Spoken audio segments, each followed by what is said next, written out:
and welcome to DawnNews Open Forum. I am Ovais Mangalwala. DawnNews Open Forum is your chance to come on the stage, be a part of a panel and sell your arguments to this nation and try to change the world you're living in.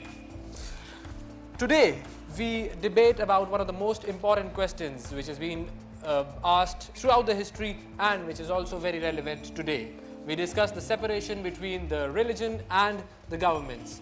Is religion being used by political parties to sell their own agendas, or is religion something which can guide the political parties to achieve something which is better for this world?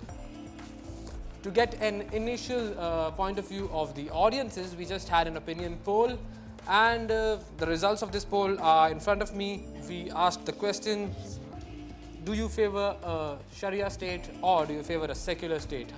87 favored a Sharia state and 21 favored a secular state.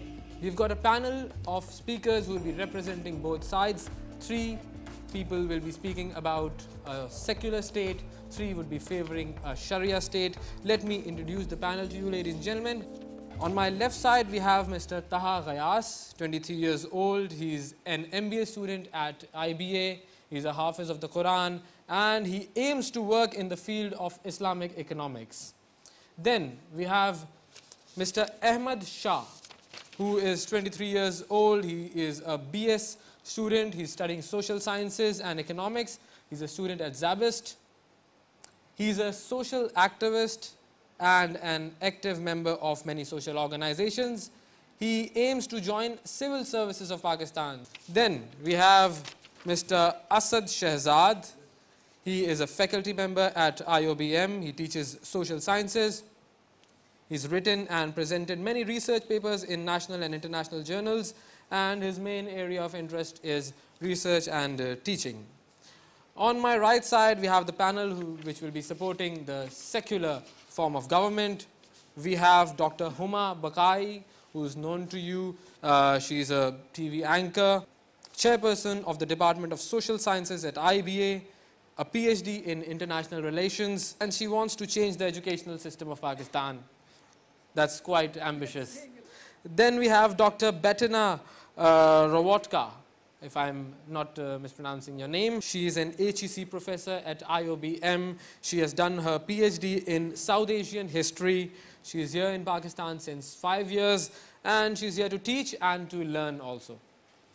Then we also have with us Mr. Manzoor Ali Isran. He is a faculty member at SZABIST and he teaches political economy. In his opinion, the most important event in the history of mankind was the French Revolution. He's a great supporter of the ideas such as fraternity and liberty, and I hope that we'll be discussing these ideas today. Ladies and gentlemen, a big round of applause for our panel.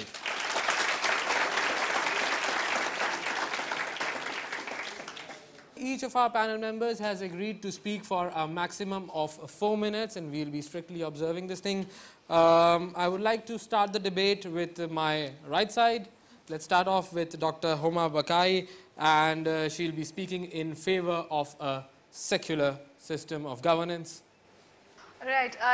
When I heard the results of the poll, which the anchor shared with me just before the show started, I was not at all surprised. And I completely understand how and why this voting pattern emerged. And I think it basically emanates from the fact as to how we understand and perceive secularism in Pakistan. Unfortunately, the Urdu meaning of secularism to most of you is ladiniyat, which is probably without religion. My understanding of secularism and also how secularism may function in South Asia is totally different from that. I think secularism as it functions in South Asia, or for that matter anywhere else in the world, is not to be without religion. It is about tolerance for other religions.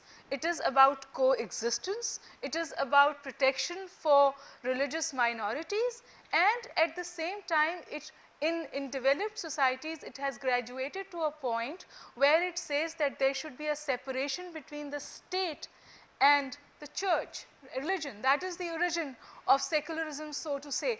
And we must understand why that happened. Europe fought 30 years of religious wars, saw a very corrupt clergy used by the monarchy to serve its own ends, and then made a very conscious decision to separate the two.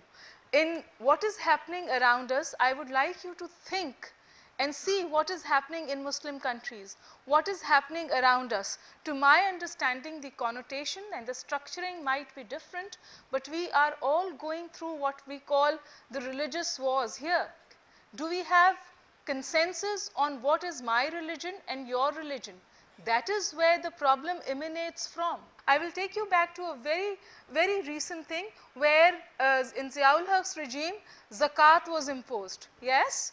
And then we had people who took exemption on being Shiites, and then we also had people who took exemptions on being Hanafis, and then we had people who took exemptions on other aspects, meaning that they did not want the state to play this religious role.